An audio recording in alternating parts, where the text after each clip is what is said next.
Bonjour, bonjour à tous. Me revoilà après le lancement de mon nouveau spectacle, parce que j'ai été bien occupé ces derniers temps. Ben, le mur, c'est mon spectacle que je donne en ce moment au théâtre de la Mandore. Au pied du mur, Dieudonné droit dans le mur, Dieudonné fait le mur. Enfin bon, vous allez le voir, ce thème du mur est extrêmement riche. Vous y êtes évidemment tous conviés, enfin il faudra payer quand même, mais... Et puis surtout en tournée, parce que je serai en tournée dans toute la France, tous les zéniths, cette fois-ci on va tous les faire. N'hésitez pas à réserver vos places. Si vous êtes en province, il va y avoir du monde. Mais je reviens donc vers vous pour vous annoncer que le premier mariage donc en France entre deux codétenus aura donc bien lieu. C'est bon, ça sera le 17 juillet prochain. Les jeunes époux, les mariés, se diront oui, oui pour la vie, devant leurs deux témoins. Alors qui sont leurs deux témoins? Bien moi-même, vous le savez, je vous l'ai annoncé le mois dernier. Et le deuxième témoin, ce sera Monsieur Ilich Ramirez Sanchez, alias le commandant Carlos. Oui. C'est un nouveau scoop. Donc Pierre Berger, évidemment, Christiane Taubira, François Hollande, les grands architectes de cette loi seront conviés. Alors certains pourront venir, d'autres pas. L'emploi du temps, évidemment, est extrêmement chargé pour ces personnes. Ils sont conviés à venir fêter avec nous cet instant historique. Je crois que c'est historique, honnêtement, et surtout hautement symbolique, vous imaginez bien. Quel chemin parcouru, d'ailleurs, par la famille française en un siècle d'histoire. Souvenez-vous, il y a un siècle, regardez cette famille française dans les campagnes. Et regardez maintenant.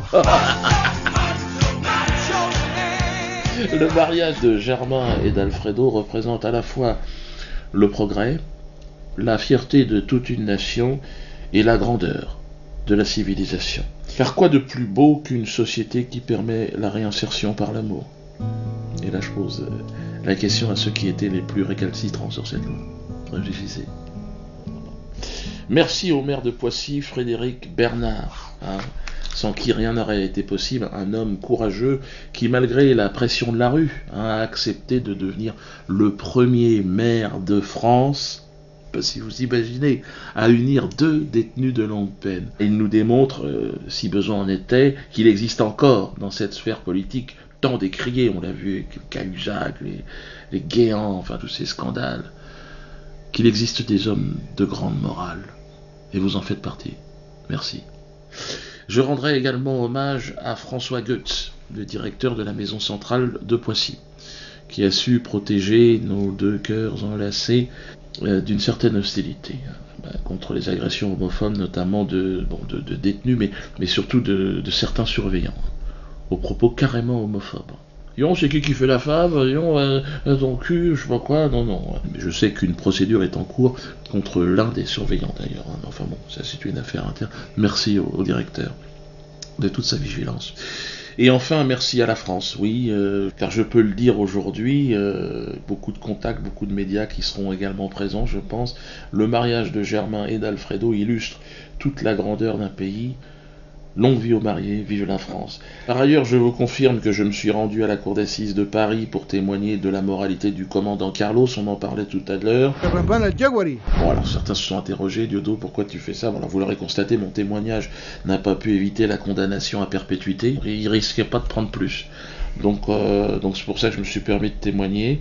Mais nous reviendrons très prochainement sur ce procès complètement étonnant, avec le témoignage notamment de Pierre Panet, qui l'a suivi au quotidien et qui va nous en dire quelque chose. Il y a eu l'affaire Méric aussi, évidemment, interpellée par la vague d'indignation médiatico-politique sans précédent. Quand on est identifié militant antifasciste, quand on est une femme voilée, quand on est un immigré, quand on est un homosexuel, on peut maintenant ouvertement se faire agresser dans la rue. Donc voilà, on est venu d'abord pour faire en sorte qu'il y ait ce sursaut antifasciste, antiraciste et qu'il y ait un mouvement qui se construise.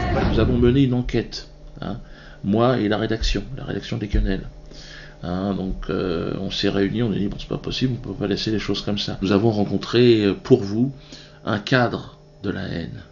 Vous savez que j'ai toujours de la réticence à aller aussi près, me rapprocher aussi près de la haine. Et là il s'agit directement du petit-fils d'Hitler. Alors on ne sait pas si c'est par alliance ou si c'est... Mais il semblerait, c'est un rapport direct. Il s'appelle Serge Ayoub.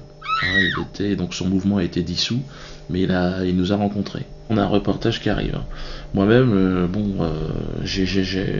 j'avais beaucoup d'appréhension. J'en ai appris pas mal. Je sais pas à qui on portera le plus préjudice, si c'est lui ou si c'est nous, mais en tout cas, ça a été intéressant, hein, parce que ce sont a priori de l'extrémisme, la haine. On avait peur qu'ils nous tuent, parce que moi, personnellement, je suis noir, donc là, je suis vivant, donc vous verrez le résultat. Parallèlement à cela, nous demandons la dissolution de la LICRA. Je crois qu'il est temps maintenant d'en finir avec cette officine de la haine, et la vraie, celle-là, dirigée par le très belliqueux Alain Jakubowicz. Hein, il excusera que si j'écorche son nom, enfin, de toute façon on s'en fout. Alain Jakubowicz, c'est celui qui avait menacé mes enfants. On sait où ils habitent, on va bien rigoler. Bon, on va rigoler, Alain, on va rigoler. Rigole, Alain. Hein. N'hésitez pas à vous rendre à l'adresse indiquée, hein, et à simplement signer cette pétition pour que la France redevienne libre, libérée de cette tumeur cancéreuse qu'est la LICRA. Alors merci pour tous les dons, parce que je termine là-dessus. Vous savez que là on a commencé le remboursement des dons prêtés pour que je puisse rester chez moi. Hein, on a quasiment remboursé tout le monde, mais les enveloppes, on a besoin d'enveloppes, parce qu'on peut pas, vous êtes plus de 2000, hein, donc on vous avait dit, donnez-nous une enveloppe, et on vous renvoie voilà. Donc si vous ne l'avez pas fait, comment je fais ?